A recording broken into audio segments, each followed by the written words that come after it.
Assalamualaikum warahmatullahi wabarakatuh pemirsa. Assalamualaikum Bunda. Udah punya anak kan? Bunda nih. Udah. Apa harapan Bunda pada anak? Sukses. Bunda apa? Jadi anak soleh. Anak soleh. Jadi anak soleh. Soleh menurut siapa, Bun? Menurut kita ya. Menurut kita ya. Sukses menurut siapa? Menurut kita. Menurut kita juga. Nah, sekarang coba.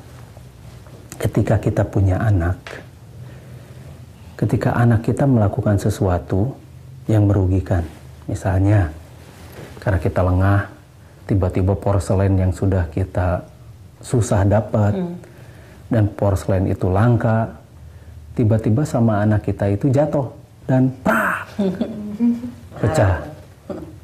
Marah nggak? Marah. Kenapa marah? Nggak ikhlas itu pecah, udah didapatnya susah. Dari dulu yang nggak ikhlas dan dulu. sebagainya. Nah, sekarang kita bahas tentang ikhlas ini. Ikhlas itu adalah sebuah sikap, sebuah perbuatan, sebuah motivasi tanpa pamrih apapun. Selama ini Bunda punya pamrih nggak pada anak? Pikirannya sih enggak, tapi di hati yang dalam ada sih Bapak. Ingin balasan. Jadi Iya. soleh, jadi apa. Iya, anak itu ingin menyenangkan kan ya? Iya. Anak itu ingin menyenangkan, berarti perbuatan kita pada anak itu masih belum ikhlas ya Bun? Nah, itulah. Nah, sekarang begini, Allah ikhlas pada kita. Allah hanya memberikan konsekuensi pada kita apabila kita melakukan hal-hal yang merugikan, balasannya ini. Iya. Nah, ketika kita melakukan sesuatu, kita mendidik anak kita, bisa nggak gini Bun? Bahwa anak kita itu adalah anak kita. Lepaskan semua kepentingan-kepentingan kita. Lepaskan semua itu. Kita berikan apa yang memang seharusnya kita berikan pada anak kita. Dan kita akan maksimalkan anak kita sesuai dengan apa yang harusnya dia maksimalkan di dalam dirinya. Contohnya begini. Anak punya bakat untuk menjadi dokter, tapi kita ingin anak menjadi seorang sarjana hukum. Nggak ikhlas kan kadang-kadang. Kadang-kadang begitu. Karena kita selalu punya keinginan-keinginan pada anak kita. Berarti sebetulnya kita tidak ikhlas pada anak kita. Menuntut ya. Iya. Tuntutan kita luar biasa banyak pada anak kita. Wih, coba deh. Kamu harus begini ya, kamu harus begitu ya. Kamu harus gini. Ingat, jangan malu-maluin. Jangan ini, jangan itu. Akhirnya terlalu banyak jangan, anak tidak berkembang. Anak akhirnya jadi bingung. Lihat saja, anak yang banyak dilarang, ketika dia melakukan sesuatu, pasti yang melihatnya pada orang tuanya dulu. Lihat dulu orang tua gitu kan. Karena dia takut dilarang. Karena dia takut salah. Karena kalau salah, pasti ada konsekuensinya. Padahal, anak itu melihat contoh. Ketika kita melakukan hal-hal pada anak kita, tolong lepaskan semua kepentingan-kepentingan kita. Curahkan segala sesuatu itu pada anak. Ikhlas, mungkin satu-satunya perbuatan ikhlas yang kita lakukan adalah BAB, Bun. Buang air besar. Kita nggak pernah nginget-nginget gitu kan ya. Apa yang kita berikan pada WC itu kita nggak pernah kita inget-inget. Dilihat juga enggak kasarnya mah. Kita konsentrasi, plung, beres gitu. Dan sudah dilupakan. Tapi coba kita memberikan sesuatu pada orang itu. Begitu orang itu melakukan sikap atau perbuatan yang tidak kita sukai, pasti kita ngomong gini, orang itu tidak tahu balas jasa ya, tidak tahu diri.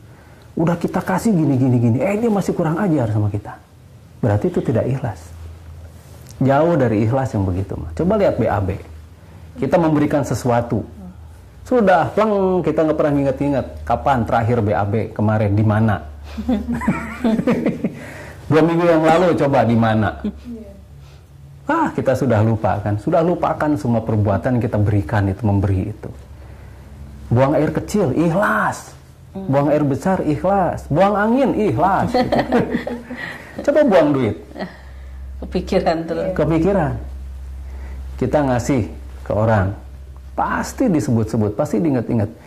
Nah, Kalau misalnya orang itu melakukan seperti tadi, melakukan sesuatu yang kita tidak sukai, malas ngasih lagi kayak itu.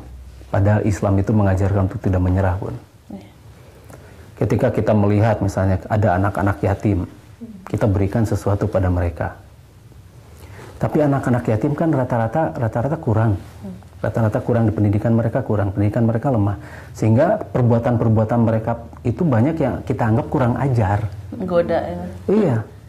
Malas mereka nggak bisa dirubah gitu kan. Jangan menyerah, Bun. Ketika Rasulullah pun tidak pernah menyerah pada umat yang memang masih belum dapat hidayah kan begitu.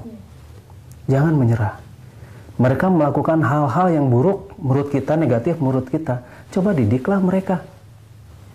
Jangan kita cuma kasih terus mereka terus membuat kita itu harus membuat kita terus berpendapat bahwa mereka tuh harus melakukan hal yang baik pada kita. Jangan. Nah, ini yang bahaya. Karena semua perbuatan kita, akhirnya pemberian kita itu tidak didasari dengan ikhlas, tapi pamrih, ingin disenangkan. Ingin dapat balasan ya, Bang? Iya, balasan yang baik-baik dan menyenangkan. Nah, ini dia. Padahal segala sesuatu itu adalah terima, kasih. Terima, kasih. Terima, kasih. Ya pastilah, gak ada sesuatu yang lama di kita itu. Ya mudah-mudahan bermanfaat. Mudah-mudahan kita berubah jadi orang-orang yang ikhlas. Tidak mengharapkan yang namanya timbal balik yang menyenangkan dan sebagainya. Karena bagaimanapun juga tugas kita adalah ibadah, Bun. Ya. Wassalamualaikum warahmatullahi wabarakatuh. Waalaikumsalam warahmatullahi wabarakatuh.